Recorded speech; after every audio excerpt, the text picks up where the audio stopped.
కంటి చుట్టూరా నలుపుతో బాధపడుతున్నారా? కంటి చుట్టూరా నలుపుతోటి ఫోటోస్‌లో బాగా ఇబ్బందికరంగా మారుతున్నాయి అనంటే, ఏ విధంగా ట్రీట్మెంట్స్ ఉంటాయి? ఎలా మనం ట్రీట్మెంట్స్‌ని తీసుకొని రెగ్యులర్‌గా మనకి మంచి రిజల్ట్స్ ఒస్తాయి? ఎలా అసలుకి వస్తుంది ఈ నలుపు అనే దాని గురించని ఇవాళ వివరంగా కూడా తెలుసుకుందాం. ఈ ఇన్ఫర్మేటివ్ అవేర్‌నెస్ వీడియో తోటి మీ అనేక సందేహాలకి, అపోహలకి, ప్రశ్నలకి జవాబు దొరుకుతుందని ఆశిస్తున్నానండి. నేను మీ doctor Raj Kireet. Celestee skin laser and hair clinic Jubilee Hills మరియు కోకాపేటలో chief and founder dermatologist and hair transplant సర్జన్‌గా ప్రాక్టీస్ చేస్తున్నానండి.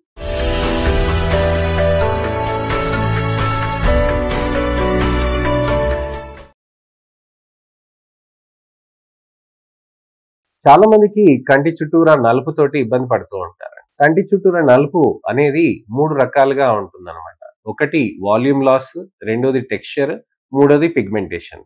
ఈ 3 లాస్ తోటి మనకి ఇబ్బందికరంగా మారుతూ ఉంటుంది. అలాంటప్పుడు మనం ఏం చేయాలి? ఎలాంటి జాగ్రత్తలు తీసుకోవాలి? అసలు కారణాలేంటో మనం వివరంగా తెలుసుకుందాం. కంటి చుట్టూరా నలుపు అనేది వాల్యూమ్ లాస్ అనేది ఫ్యాట్ ప్యాడ్ లాస్ తోటి మనకి ఉంటుందండి.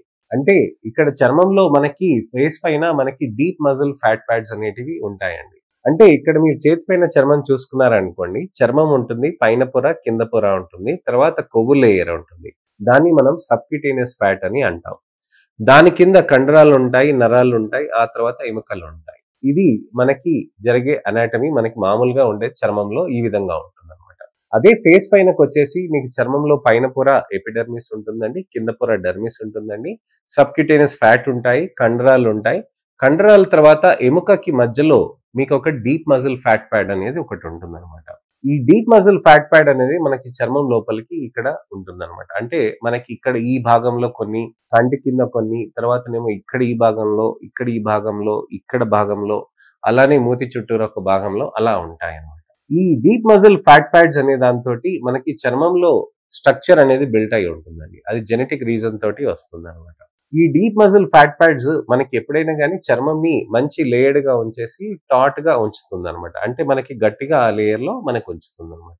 అయితే కంటి దగ్గర నలుపు అనేది ఎందుకొస్తుందనంటే కంటి దగ్గర ఉన్న ఆ ఫ్యాట్ ప్యాడ్స్ మనకి కరిగిపోయి హాలోనెస్ కావటంతోటి. అంటే అక్కడ కరిగిపోయి ఉండటంతోటి అక్కడ వాల్యూమ్ అనేది తగ్గిపోవటంతోటి సంకెన్ ఐస్ అనేది, హాలో ఐస్ అనేది అంటామన్నమాట. దాంతోటి షాడో ఎఫెక్ట్ వస్తుంది. ఎప్పుడైనా గానీ మీరు మీ ఫేస్ పైన చూసారనుకోండి, అప్పుడు ఆ సంకెన్నెస్, హాలోనెస్ అనేది కవర్ అప్ అయిపోతుంది. అదే ఆ సంకెన్నెస్ అదే లైట్ మనకి ఒకవేళ పైన వచ్చిందనుకోండి, అక్కడ లైట్ పడటంతోటి ఇక్కడ ఆర్బిట్‌ది షాడో పడుతుందన్నమాట. మనకి ఆ నీడ పడటంతోటి మనకు ఆ భాగంలో నలుపనేది ఎక్కువగా కనిపిస్తూ ఉంటుంది. అలానే మనకి ఎనకాల నుంచి ఉన్నా గానీ, ఎప్పుడైనా లైట్ వేరే ఏరియాస్ నుంచి ఉన్నా గానీ, ఈ షాడో ఎఫెక్ట్ తోటి మనకి సంకెన్ ఐస్ ఎప్పుడు నలుపుగా ఉన్నట్టుగా కనిపిస్తూ ఉంటుంది. మరి ఇంకొకటి వాల్యూమ్ లాసే కాకుండా మనకి పిగ్మెంటేషన్ అంటే కన్ను రెప్ప పైన మనకి నలుపు ఉందా అనేది మనం చూసుకోవాలండి.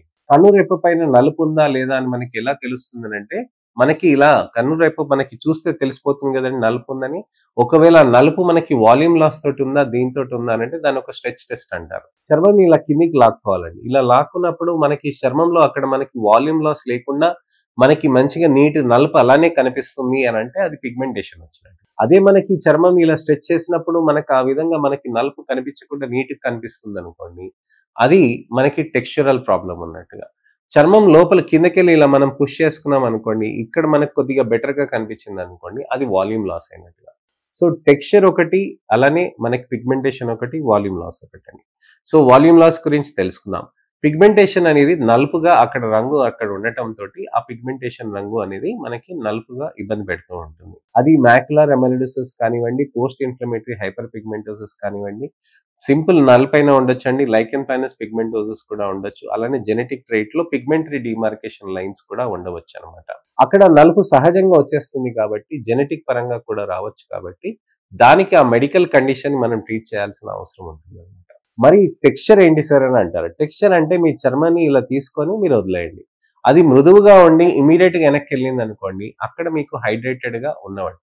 ఒకవేళ హైడ్రేషన్‌గా మీకుంది చర్మం అనంటే మీకు టెక్స్చర్ ప్రాబ్లమ్ లేదు. పిగ్మెంటేషన్, వాల్యూమ్‌ది ప్రాబ్లమ్ ఉందన్నట్టుగా మనం అర్థం చేసుకోవాలి. ఒకవేళ మనకి చర్మం అనేది వెనక్కెళ్ళకుండా బాగా లూజ్‌గా అలానే నిలబడిపోయిందనంటే, అక్కడ మనకి టెక్స్చరల్ ప్రాబ్లమ్ ఉంది అని అర్థం చేసుకోవాలి. అంటే చర్మంలో అక్కడ డెసికేషన్ అయిపోయి, డీహైడ్రేషన్ అయిపోయి చర్మం అక్కడ లూజ్‌గా, బిగుతుగా మారుతుందన్నమాట.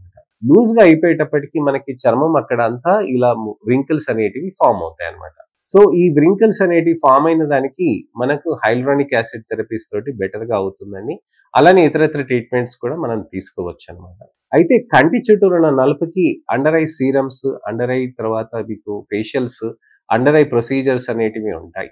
కానీ మనం ముఖ్యంగా గమనించాల్సింది ఏంటనంటే అండి, మనకి డైట్ పరంగా, లైఫ్ స్టైల్ పరంగా కూడా మనం చూసుకోవాల్సిన అవసరం ఉంటుంది. మీరు టైంకి నిద్రపోకుండా ఉండటం వల్ల కూడా కామన్‌గా 70% ఆఫ్ ద టైమ్ కంటి చుట్టూరా నలుపు ఉన్నదనంటే, మీకు నిద్రపోకుండా ఉండటం, టైంకి నిద్రపోకుండా ఉండటం వల్ల వస్తుందన్నమాట. టైంకి నిద్రపోకుండా ఉండటం తోటి మీకేమవుతుందనంటే, నల్లగా అక్కడ చర్మం మారిపోతూ ఉంటుంది. ఎందుకనంటే అక్కడ స్ట్రెయిన్ అయిపోతూ ఉంటాయి. బ్లడ్ వెసల్స్ బాగా డిస్టర్బ్ అయిపోయేటప్పటికి, ఎక్కువ ఫ్లో ఉండేటప్పటికి, వాస్కులారిటీ ఎక్కువయ్యేటప్పటికి అక్కడికి డల్‌నెస్‌గా కనిపిస్తూ ఉంటుంది. మీరెప్పుడైనా గమనించి ఉండొచ్చు. బాగా నిద్రపోకుండా ఉండటం వల్ల మీకు బాగా నలుపొచ్చి ఉండొచ్చు. నిద్రపోంగానే ఇమ్మీడియేట్‌గా బెటర్ అవుతుంది. దానికి మంచి లైఫ్ స్టైల్ అనేది చాలా ఇంపార్టెంట్ అండి. డీహైడ్రేషన్ ఉండటం వల్ల కూడా నలుపు పెరుగుతూ ఉంటుంది. సో, ఆ నలుపు అనేది ఎక్కువగా పెరిగినప్పుడు కూడా మనకి చర్మంలో అక్కడ మనకి ఇంపార్టెంట్ మనం చూసుకోవాల్సింది ఏంటంటే హైడ్రేషన్ చేసుకోవాలి. హైడ్రేషన్ అనేది ఎక్స్‌టర్నల్‌గా అలానే ఇంటర్నల్‌గా ఉంటుందండి. ఇంటర్నల్ హైడ్రేషన్‌గా మనం 3 లీటర్ల నీళ్ళనేది మనం ఖచ్చితంగా తీసుకోవాల్సిన అవసరం ఉంటుంది. హైడ్రేషన్‌లో మనకి చర్మం పైన ఏం చేయగలుగుతామనంటే, చల్లటి కీరాని మనం కట్ చేసి మంచిగా దాన్ని అక్కడ పెట్టాలన్నమాట. అక్కడ పెడితే ఏమవుతుందనంటే మనకి చర్మంలో హైడ్రేషన్ అనేది జరగటం అవుతుందన్నమాట. సున్నిపిండి, కాఫీ పొడులు, పాలు ఇలాంటివన్నీ పెడతారండి. అలాంటివన్నీ హోమ్ రెమెడీస్‌ని నేను అగెయిన్స్ట్‌గా ఉంటాను. ఎందుకనంటే కీరది గూడా మనకక్కడ పెట్టటం తోటి కూడా మనకేమవుతుందనంటే అక్కడ సాఫ్ట్‌నెస్ అనేది పెరుగుతుంది. హైడ్రేషన్ అనేది పెరుగుతుంది. కానీ అదే జ్యూసులు కానీ, ఇవి కానీ పెడితే ఏమవుతదనంటే చర్మంలో మనకక్కడ విపరీతంగా మనకి రియాక్షన్స్ వచ్చే సందర్భాలు కూడా ఉంటాయన్నమాట. ఈ విధంగా చేయటం తోటి మనకి చర్మంలో మనకి ఇబ్బందికరంగా మారటానికని ఆస్కారం ఉంటాయి. హోమ్ రెమెడీస్ వికటించకుండా సేఫ్‌గా ఉండేటివే మనం ప్రాక్టీస్ చేయాలని మీరు గుర్తుపెట్టుకోండి. అలానే మన చర్మంలో కూడా మనకి ఆ టెక్స్చరల్, వాల్యూమ్ ఇవన్నీ కరెక్షన్స్ కావాలి అనంటే మనం ఎలాంటి ట్రీట్మెంట్స్ తీసుకోవచ్చు. డెర్మాఫ్రాక్ థెరపీస్ ఉంటాయండి. అలానే మనకి ఇంపార్టెంట్‌గా మనకి వేరే లేజర్ థెరపీస్ ఉంటాయండి. అలానే మంచి పీల్స్ ఉంటాయి. సేఫ్ పీల్స్ ఉంటాయి. గ్లైకాలిక్ పీల్స్ కూడా పెడుతూ ఉంటాం మనము. అలానే మీకు మంచి హైడ్రోఫేషియల్ థెరపీస్ ఉంటాయండి. దాంతో పాటు స్కిన్ బూస్టర్ థెరపీస్ ఉంటాయండి.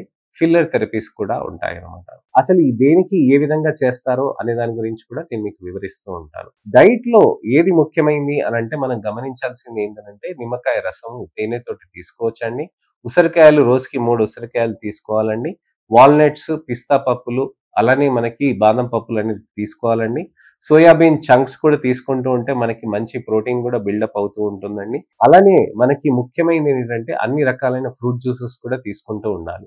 ఫ్రూట్ జ్యూసెస్ తీసుకుంటూ ఉంటే మనకి హైడ్రేషన్ కూడా బాగా పెరుగుతూ ఉంటుంది. నాన్ వెజిటేరియన్స్ అయితే మీకు ఫిష్ మంచి సోర్స్ ఆఫ్ ప్రోటీన్, కొల్లాజెన్ ఉంటుందండి.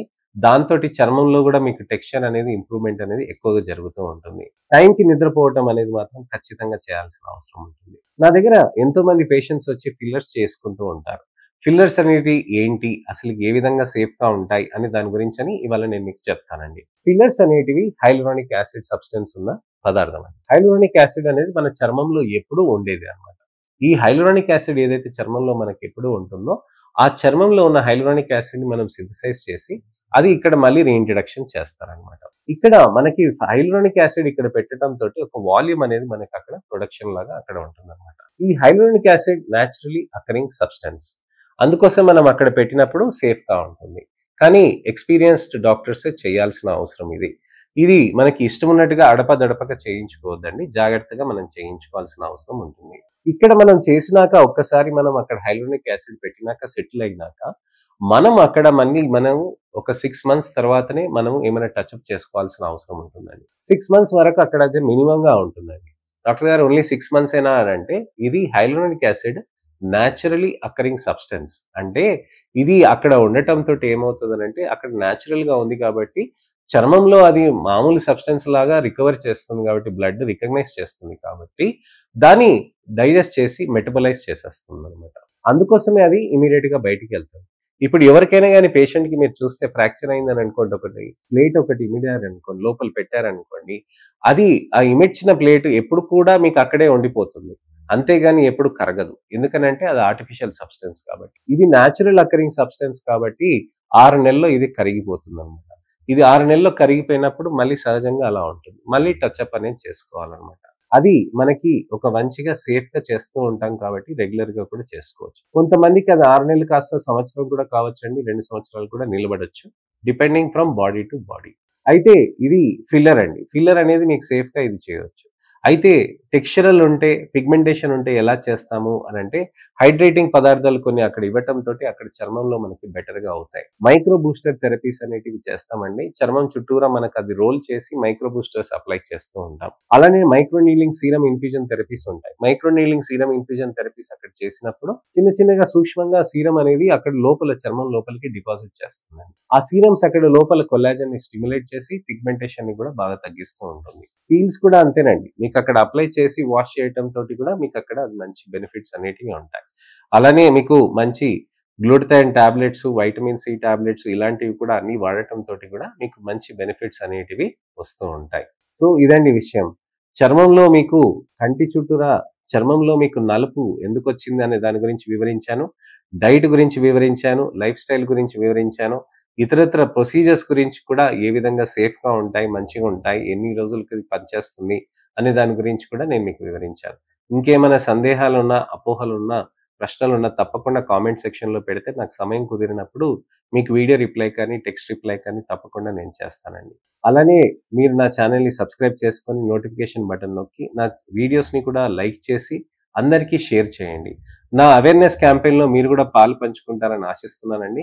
అందరికీ కూడా మీకు కుదిరినంత మందికి మీరు షేర్ చేసి మంచి ట్రీట్మెంట్ ఆప్షన్స్ ఉంటాయి అనే దాని గురించని వాళ్ళకి తెలియచేయండి. వాళ్ళని గూడా ఫస్ట్ నుంచి లాస్ట్ వరకు కూడా చూడమని చెప్పండి. నా నెక్స్ట్ ఇన్ఫర్మేషనల్ అవేర్‌నెస్ వీడియో తోటి నేను మళ్ళీ మీ ముందుకొస్తాను. నేను మీ doctor Raj Kireet, Celestee skin laser and hair clinic Jubilee Hills మరియు కోకాపేట్‌లో chief and founder dermatologist and hair transplant సర్జన్‌గా ప్రాక్టీస్ చేస్తున్నానండి. నమస్తే.